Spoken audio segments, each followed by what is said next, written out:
Hello everyone, it's Nina from ROADIE Free Radio. In this clip, Larry talks to Ken VanDruten, FOH Engineer for probably everyone you've ever heard of, from Whitney Houston to Rob Zombie and Justin Bieber. It takes a certain kind of person to break into the industry as quickly as he did. Here's Ken on how he hustled at Berklee to get where he is today. If you want to hear more from Ken, the full episode is number 092 from April 2nd, 2018. Thank you for listening and subscribing. Here is Larry and Ken VanDruten. So I'm going to that performance arts boarding school. A friend of mine was also a musician. We played in a band together at that school. He says to me, "Man, I applied for Berklee College of Music. I'm going to go to this Berklee College of Music. I'm gonna be a musician. I'm going to do all this whatever." And I was like, "Yeah, whatever, man. Cool. I hope that works out for you. And then like 2 days later, I meet with the college counselor, and she's like, "Well, you have to apply for some college, And I'm like, "All right, well, I heard about this Berklee place. I'll apply to that, whatever." Yeah. Didn't even think about it. So then months later, the letters come on the same day. My buddy gets his letter and I get my letter, and he gets denied and I get accepted. And it was the weirdest. It was weird. It was like, here's this dude that like really wants it. Yeah. And here I am like, yeah, okay, whatever. And I ended up getting a scholarship. Jesus. Yeah. Because I turned in, I was in a band that won a battle of the bands, and part of that winning that battle of the bands was a weekend in the studio in Los Angeles. So I was like 17 and at Larrabee and watching the engineer work. And that was kind of really where I caught the bug for engineering. I was like, I want to do what that guy's doing. Yeah. That project got me a scholarship at Berklee, that little weekend thing. So anyway, yeah, long story short, my buddy ended up selling insurance and I ended up being a musician. I bet he loves you, right? I'm sure there's some animosity in his life towards me.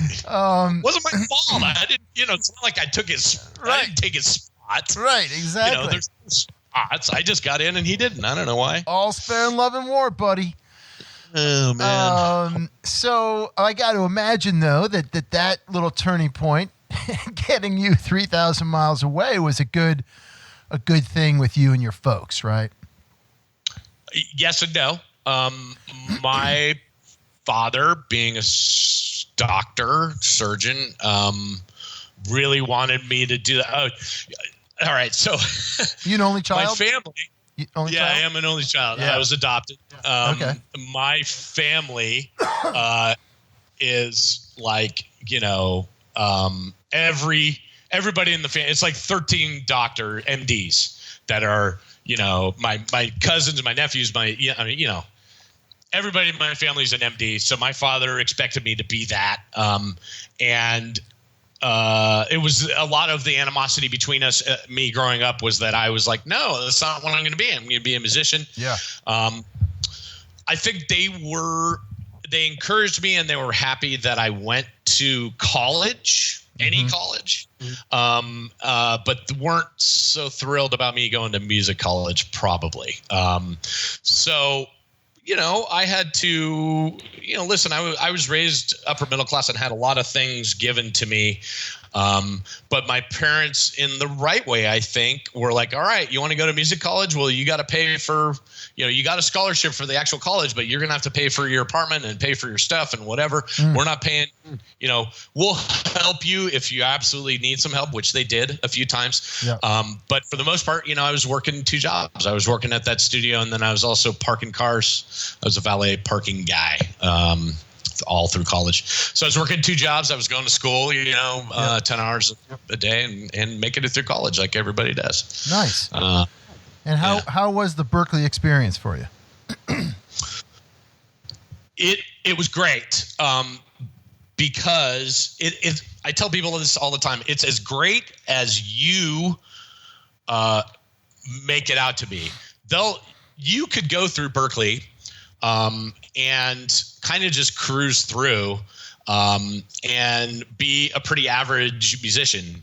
And I mean, they have proficiencies that you have to pass. So at some level, you're a pretty good musician going through Berklee. But on average, you're just kind of just another guy. Yeah. Well, as I was going through it, I looked around and was like, holy crap, there's like, 20 bass players that are better than I am. I gotta be the best at what I do. And so when it came to like studio time and, because I did the major of music production and engineering, but also, was bass player. The first 2 years is like intensive study of your instrument. The second 2 years is like whatever major you choose, which is music production and engineering. So I begged, borrowed, and stole, studio time. When nobody else wanted it, I was in the studio complex at 4 a.m. Yeah. Trying to hone my craft, wanting to be the best at what I could do.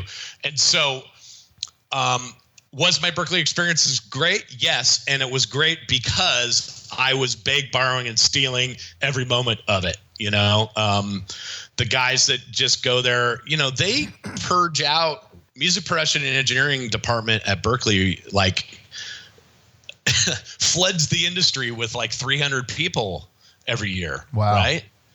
Think about that. Where are those people going to find jobs? Sure. I don't know. Right. So that means that you have to be, you have to be better than the rest of them if you want to, end up getting work. Right.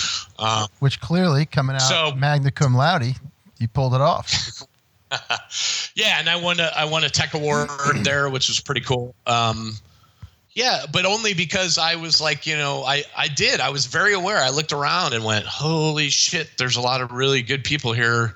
Yeah. And they're good at their gig, and I better get good at it, or, I'm not going to survive.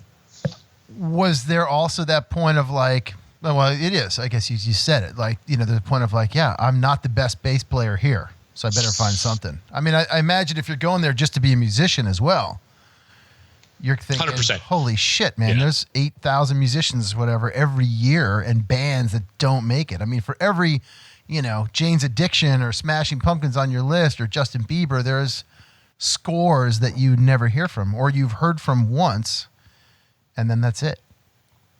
100%.